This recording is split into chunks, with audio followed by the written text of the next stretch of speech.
Hello and welcome everyone to this week's episode of the podcast. This week we have a special treat. One of my favorite things is talking to students who've completed some of our courses. And today I have not just one, but two wonderful students with me who have recently completed the Foundation Silver Jewellery course, which is a course we brought in last year, which is a really lovely course to introduce people who are brand new to silver jewellery making. It covers 5 weeks, 5 projects, and you learn all of the basics. And it's also a wonderful lead-in for anyone thinking about joining the diploma in silver jewellery, but perhaps isn't ready to commit to a full year yet. And a lot of people want to test it out and make sure that they're going to be able to make the jewellery at home and all those things, which is totally understandable. But also people can do it just for fun or just for a hobby or just to kind of reevaluate those first steps in silver jewellery making. So a big welcome to Chloe and Anna, who are both here and going to share a bit about their experience, about their journey today, which hopefully will help you guys if you are considering doing a course like this to see whether it's the right thing for you. So welcome, Chloe. Welcome, Anna. Hello. Hello. Lovely to have you on the podcast today. Is this your first jewelry podcast? Yes. Yes. Yeah. Awesome. Well, that's exciting. I get to be the first one to grill you. So let's start with Chloe first. So maybe you could tell us, Chloe, a bit about if you had any experience before you did the foundation course and what kind of drew you to the course, and then we'll circle around to Anna after. Sure. So no, I had absolutely no experience whatsoever with jewelry making when I joined. So I was really looking for something new to try. I've always been artistic and creative. I do kind of drawing and painting, but I love trying new things. So I kind of discovered this kind of whole world of online jewelry making, and I came across Jewellers Academy, and then that lovely community that exists with all these kind of handcraft jewelry makers. And that made me realize that, oh, this is something you can actually learn to do at home. I thought in my head, like, oh, you'd have to go to some kind of, one of these magical workshops with tons of equipment, and you have to go to a university or a college or something to even think about doing this. But stumbling across Jewellers Academy made me see that, oh, no, actually there's courses designed specifically for home learning. So I just thought, well, I'm going to give that a go. It's a nice little 5-week taster. And so I took the plunge and signed up. Amazing. And what did you do about tools? Because you were brand new, you'd never done any jewelry making before. How did you I know we have a toolkit, but some students get their own tools, some people get the toolkit, but what was your tool experience like? My tool experience, so because I had zero experience, I did go for the toolkit option, which was fantastic for me. And when the toolkit arrived, very exciting day. I remember kind of just unboxing all the tools, and I had absolutely no idea what any of them were, what they did, or how we were going to use them, or what you make with them. But it was just like kid in the candy shop. I was like, wow, what's this one? And it was really exciting. So I wasn't daunted at all by that. In fact, it kind of got even more excited when the tools arrived. Oh, amazing. Yeah, I think it is so strange at the beginning. You're like, what does this thing do? And once you know, you're like, oh, that's obviously a mandrel. It's for shaping rings. But before, you're like, what is this big steel stick? What am I meant to whack it? What am I meant to do?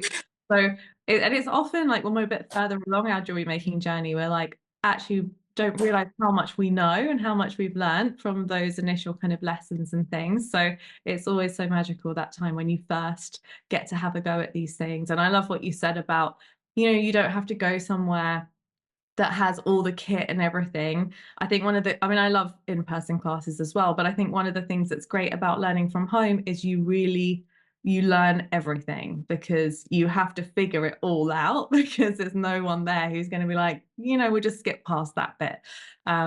So amazing. And I want to talk about the projects as well, but we'll come back to you in just a moment, Chloe. So Anna, tell us a bit about your journey. How did you come to the diploma? Had you made anything before? And what kind of drew you? Sorry, not the diploma, foundation course. What made you think, oh yeah, So similar to Chloe, I've always been very creative and artistic, and I'd got back into sketching earlier this year, and I had a big birthday. I was 50 in March, and my friends bought me. Congratulations. Thank you. My friends bought me a silver ring workshop. And I took my daughter along, who was 18 this year, and we both loved it. But I was just like, wow, I never thought it was so accessible. And in a way, not easy, because I've now realized that, maybe making a few little ring bands was easy, but now I look at them and I'm like, yeah, that solder join is really, really, really bad. But yeah, I just completely got the bug. And I came home and it was all I could think about. And I've got a lot of piercings in my ears. So earrings to me are one of the things. And I was like, oh, I'd love to make some really unusual studs and earrings. So I spent quite a few days Googling, couldn't find anywhere that did workshops for studs. Kind of know why now. And I kept seeing the Jewellers Academy coming up, and then obviously I created an account, saw how many courses you had. I think I probably did a couple of the free courses, and I bought a couple of tools. And then I said to my mum, I want to make a go of this. I think this could be my way out of the corporate world, and try and do it as a business. So yeah, I went for it and bought a small setup, used the foundation toolkit list as my guide. And yeah, that was it. Never look back. Yeah, I definitely relate to that moment when you're like, wait a minute, I can actually make jewelry. Yeah. It sounds crazy now that we all do it, but I definitely remember sort of going on to a class, my first jewelry making class, and I was like, I know I want to do this, but I have no idea what they're going to teach me. Like it just blew my mind. And then you start using the pliers and and the torches, and you're like, oh, okay, yeah, this is, like you said, it's not easy, but it's accessible, like it's possible. Whereas I think certainly growing up, no one ever said like an option for you is to become a jewelry designer. Like that was never, it was like you're either an artist and you're like Picasso, or you've failed as an artist and you have to go and work in a bank, with nothing wrong with any of those things, but it just felt so black and white. And I think what's lovely now is the world has opened up so much more, especially with online courses as well as physical training. And so we're able to access these incredible skills and be like, wow, there's so much we can learn. So Anna, tell us a bit about the projects, and then we'll come and ask Chloe about them as well. So there's 5 weeks, there's 5 different projects. Were there any that you really loved or that kind of stood out? You already explained that you love studs, but were there any that you sort of, what was the good and the bad? Were there any that you were like, oh gosh, this one's very challenging, or this one's really fun? I don't think there were any bad. I just loved it. I loved the course. And I'd had a sort of go at making a few things on my own before, and then there were so many light bulb moments of, oh, of course, that makes it so much easier. The way Laura Jane, our tutor, the way she explained things in the tutorials, and you're just like, oh gosh. And there were so many times I was like, I'm so glad I've done this. But for me, the standout project has to be the stone setting. Because I was clueless, and I couldn't believe we were doing stone setting on a foundation course. And I've then managed to use those skills massively, because I had a retailer interested, but they specifically wanted some sea glass. And I was like, oh, right, okay. So and that's just grown, that's probably the thing that I do day in, day out now is mount tiny, awful, awkward little pieces of sea glass in various ways. So yeah, the stone setting was brilliant for me. Amazing. Yeah, I'm glad to hear another person obsessed with stone setting as well. That's what we like. Yeah, but no, awesome. It's great. It sounds like you enjoyed the project. And I think what's nice is they're like progressive. So it's kind of, you start off with some simpler things and build up those experiences of soldering and soldering and filing and all the kind of things that when you're new to jewelry making, it's like it's a lot. It can be quite overwhelming. So it's nice to break it down into projects. And I know when I first started jewelry making, I went to a class and I don't dislike these classes, but sometimes they're challenging for me where they're just like, well, what do you want to make? And I'm like, well, I don't know anything. Like, tell me what to make, please. So I love the project-based learning because, like you said, you learn that thing and then you can go and play with it like you have with the sea glass and you've developed it and you're running a business, which we're going to come on to talking about in a bit. And that's just amazing to hear about that for me because it's like, the project that you learn helps you to become less overwhelmed by thinking, what should I learn? Especially when you're starting on your journey, it's just so much. But then the creativity kind of flows from there. You're not stuck just doing that. So that's awesome. So Chloe, tell us a bit about your projects. Yeah, good, bad, ugly, everything. We want to know. Well, I think none of them were bad. I would say that. I think and it's hard to choose a favorite because, as you're just touching on, every project kind of unlocked a new skill.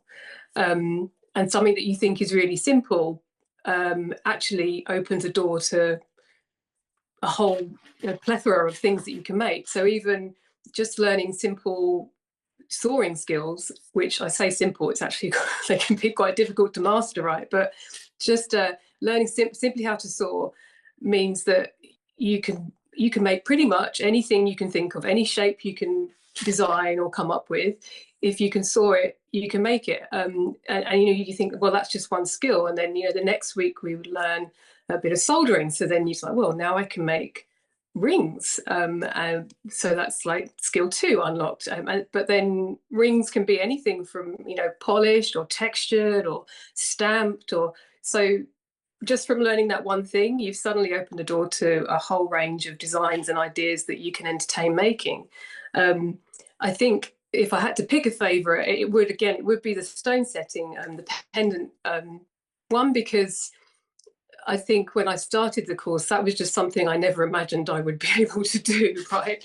But also because it kind of combined everything up to that point that you learned. So it was like the soaring bit of soldering, making a bezel, and then actually setting a stone, and then having this lovely finished piece of jewellery at the end that I just never thought I would be able to do in such a short space of time.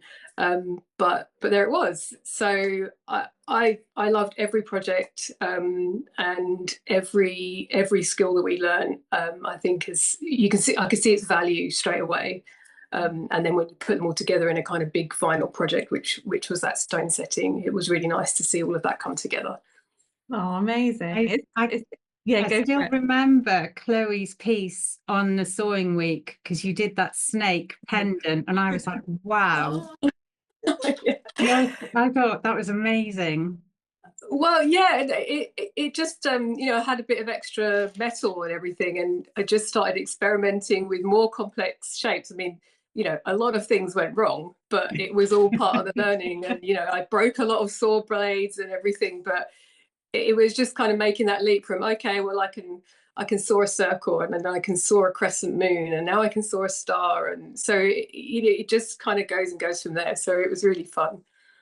I love that. And you guys both sketch as well, don't you? And sometimes I think that can lend itself to piercing too, because everyone finds their thing that they love, and there's usually something they find that they don't love, which maybe that's coming at some point in your children. Yeah, so soaring is like, yeah, so there's some jewelers who are incredible, who are like fine jewelers who are like, I do not like soaring. They still have to soar, but they're like, that's not my forte. And then there's others who are like, I'll soar anything, but I don't want to solder. And then there's others who are like, I'll do all those things, but I don't want to stone set. So I always find it interesting hearing, what people are drawn to. But it seems, yeah, like Chloe, maybe you've got a bit of a knack for the sawing, or you just love to experiment and have a go with it. And I think it kind of brings us on nicely to talk about the Facebook group as well, because where you see each other's work.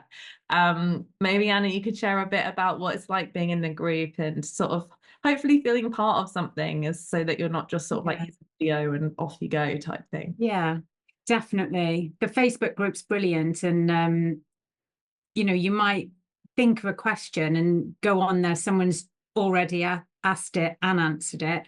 I loved seeing everyone's pieces each week. You know, and you just like, wow, they just blew me away. Some of them, like I said, Chloe's snake just stood out because I think sewing was quite early on in the course anyway. Yeah, and it does feel like a community. And then the larger group that you've got, I find that one invaluable, you know, and I use the search function in there constantly. If I've got, you know, a query, can I tumble, you know, tiny earrings or something, I'll go on there and there'll be numerous posts from really helpful people. And the you know, the foundation group I think was similar, and the admin, the tutors were really quick to respond to us as well. Yeah, amazing. No, I think it's so important to have that, because you know, there can be challenges and there can be times when you're like, well, I need to know the answer to this to move forwards. And so important to have all those resources. And I love that you use the big Facebook group as like your encyclopedia, like, oh, let me check. Yeah, definitely. That's a good tip for people. And Chloe, Laura Jane was the tutor on the course and the mentor. What was it like learning from her? What was your experience like? Laura Jane is amazing. I think she's lovely. She was so good. Just everything from, you know, the videos themselves. So her explanations during the videos, the demos, the pace, all really, really fantastic. And then, as Anna said, if you ever had any question on the Facebook group, she's really responsive. And then with our one-to-ones, found that really useful. I mean, that was great, just to have a chance to go through all the little queries throughout the whole course. So I had a notebook, and every week I would, like, if there was something, you know, made sure I write it down, so I wouldn't forget. So I had a long list of questions and ideas to talk through with Laura Jane, and she was excellent. And then in our group Zooms as well, I thought those are really useful. Really nice space that, you know, there's no stupid question, and if you're going to ask a question, it's guaranteed that somebody else was already thinking about that. And it was just a nice place to bounce ideas off each other and things like that. So yeah, I really loved Laura Jane, and I'm still kind of in touch with her on Insta and following what she does. So yeah, really good. Yeah, we're very lucky. She's an awesome tutor, and she's just very passionate about making and about tools and passing it on, which I think is always so important, because when you're a beginner or you're new to something and it's a whole world, can feel really intimidating sometimes, you know. And I remember certain moments where I was like, gosh, I don't know who I could ask. Is this like, will I be silly if I'm asking this? Should I know this already? And what's lovely, like you said, is that someone else is probably thinking the same, and it just takes someone to have enough courage to be like, what does this apply to again? Yeah. So that's awesome that you had that experience. And I just want to talk as well a little bit about what you're doing next, because obviously it's a foundation course, and I mean, it can be a standalone course as it is. Lots of people go on to do the diploma. Lots of people go on to their own jewelry practice at home and developing it. Anna, perhaps you could start us off with letting us know what's come after the foundation for you. So I've launched my website. I set up my business in August. So I think trying to think when we finished the foundation. And already my eye was drawn to the diplomas. So I set up the business and launched my website 2 weeks ago. I've also got your book, which is under my desk as my Bible. So I've used so many resources from the Jewellers Academy and the pricing worksheets. So yeah, I'm a bit of a by the book Jewelers Academy student now, I think. We love that. We're here for that. That's why we created it like that. Yeah. A nice easy part. Yeah. Well, not easy. It's been so easy to sort of, like I said, it's either the group or I come and log into the Jewelers Academy and the wealth of courses. I'm just like, right, how can I fit all these in? So yeah, so I have a jewelry business, and that's gone really well. The most challenging part is marketing and keeping up with the Instagram stuff. What's it called, Anna? It's Seren Poppy Jewellery. Oh, sorry, say it again. Seren Poppy Jewellery.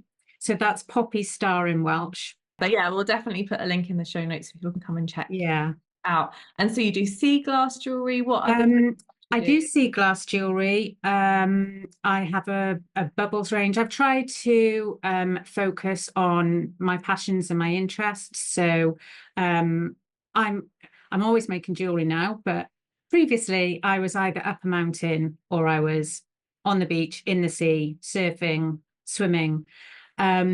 So they were my sort of key ranges that I was sort of naturally drawn to. I have an enormous collection of sea glass. I've always been a bit of a sea treasure magpie. And so, yeah, I've got almost an endless supply of sea glass. So yeah, and that was a bit by accident. I hadn't really planned to launch sea glass. I wanted to do mountains. I want to do mountain ranges. My logo is Penavan from South Wales. And in my head, it was all going to be sort of mountains. And if I go back to my sketchbook, there's mountain ranges in there. The bubbles range is quite obvious. It's bubbles, and that's from, the bubbles when I'm swimming. And then I just love mixed metals. So I use a lot of copper. I'm quite frugal and I strip copper out of electric wires, old electric wires now. I try. Resourceful. Yeah. So a big part of setting up the business was I wanted to be, responsible. So I think most of us now source recycle silver anyway, but I'll use all my scraps. I'll take the copper out of wires, all broken and wanted jewelry, gold, silver. I'm trying to use that, and then I'm donating to the Trussell Trust that helps support the food banks in the UK. So that was really important for me, was to try and give back if I was going to set up a business. Oh, it's amazing. It sounds like you've done so much since June? I know. And I started the diploma in silver jewellery. Oh, awesome. Yeah. So carry on that jewelry training journey. That's amazing. And you said before you had a corporate career, so this is like a new... This is a side hustle. Yeah. So I'm still full-time as a business systems manager, which is quite boring. I think Laura Jane and I have something in common. I think we're both in that world. So I built the website, and that was just a busman's holiday. It was a nightmare. Yeah, something you're used to working with systems, but now it's for your own business. It's like anything. It's like you can be a photographer and then you've got to photograph your jewelry and you're like, what can I do? It's that closeness to it, isn't it? And the perfectionism comes in and all that kind of stuff. So, but that's amazing that you've done all of that in such a short space of time. And I just wonder if you ever sleep, Anna, or if you just not much.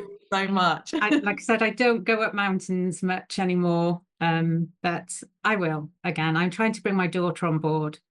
Family business. Yeah. So okay. So maybe once the jewelry business takes over, if you leave the corporate job, you can do jewelry in mountains, and it's pretty good. I like it. Awesome. Okay. And Chloe, tell us about you. What's been your journey since finishing, or sort of starting as well, I suppose, the foundation? What kind of things have you made or gone on to do? Sure. Well, first of all, Anna, that all sounds amazing. I can't wait to check out your pages now. That's fantastic. I'm a little bit further behind than that, but We all so are. we, I think that's like a very driven, amazing, but yeah, but everyone's on their own journey, and just making is an amazing thing to be doing. exactly. And I think, as you can tell, I completely loved it, and just was like, wow, this is incredible. I've got to keep going. So I pretty much immediately signed up for the year-long diploma in silver jewellery, which has just started last month. So yeah, continuing my learning there, and absolutely loving it. We're 4 weeks in, and I just kind of come home from work every day, and I want to get behind my little bench and start on the next thing. So yeah, I'm continuing on my learning on that side. But in between, the time in between the end of the foundation and the beginning of the diploma, I just I kept buying more materials. My husband keeps sourcing all these little gemstones that keep arriving in the post. So he's like, oh, look, make stuff, make stuff. So I've just been kind of continuing experimenting with, the little limited skills I have, but it's amazing how much you can do with that. And I've had requests from friends and family to make some stuff, and I've been gifting things. So my plan is that I'm hoping to develop a little collection like towards the end of the year, and maybe do some local Christmas markets to see how that goes.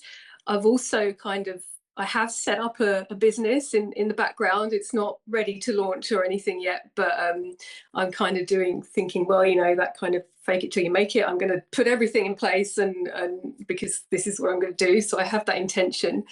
So yeah, the plan is to continue and hopefully start growing a little collection, and then do a little bit of a limited launch online, and see where that goes. But similar to Anna, I have a corporate job as well. My husband and I are kind of on a precipice of a life change, a sea change. We're going to be moving away from the city. So the ultimate dream is to maybe take this this handcrafted jewelry, make a business out of it, and see where it goes. But yeah, at the moment, a little bit of a side hustle. But I'm very excited about this journey, because it's really kind of just awakened like a new creative outlet for me, and I just I love everything about it. I love the idea that you can make proper, beautiful, finished pieces of jewelry at home that potentially could be around for hundreds of years. Who knows? But it's just a lovely thing to make something like that with your own hands, and see it at the end. So yeah, I absolutely love it. Oh, that's amazing. You're right. It's so rewarding, isn't it? And I think I loved what you said about this idea of, we get to make these treasures basically for the future. I mean, for now, but also a lot of the time they outlive us, which is just crazy to even think about. And I love that your husband has been buying gemstones. You'll get one of those, please. Yeah, he's like he loves watching like Aussie opal hunters and the gold stuff. So I don't know where he's getting them from, but he just gets all these different gemstones, which I'm like, fine, yeah, he can keep doing that. It gives me something to play with. So yeah. Yeah, absolutely. And I love that you have this vision as well, which I think is totally achievable. And it's just, it's amazing, because I get to see people at all stages of their journey. So I get to see people starting out kind of being like, this is what I want to do. And then I get people being like, yeah, I've been doing this for ages. And like people in the middle, like, will this ever work? And it's just really lovely. Like, I love all the stages, but especially that moment where you kind of realize like, this is kind of it. This is the thing that I want to do now. And it may be that I wanted to do something else before, and it may be that I want to do something else after. I mean, I've never heard of that, but it's possible.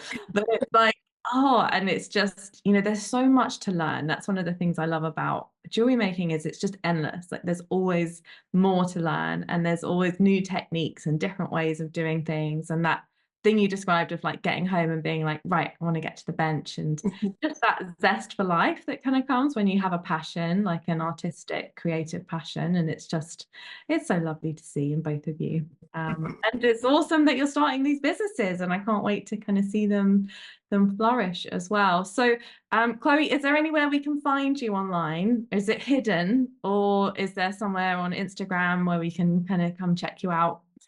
Yeah, I'm on Insta, so I'm at Chloe Maybe with 3 E's on the end. Is my personal one, and I do have an Insta set up for the jewels. There's nothing there yet, but I will put it out there because I'm hoping to start putting some stuff on there soon. So it is the business is called Savage Daughter Jewels, and the Insta is savage_daughter_jewels. Amazing. Well, we'll put a link to both of those in the show notes. Go give Chloe and Anna a follow, and and follow on their journey. You know, it's always lovely to connect with other jewelers. And thank you guys both so much for coming on and just sharing a bit about your experience. I think it's going to be really helpful for anyone thinking, is this the right sort of thing for me? And also anyone just who's passionate about jewelry making. I just think it's infectious hearing about other people going through that journey as well. So thank you guys so much. And thanks everyone for listening. And we'll be back on another podcast very soon. Bye for now.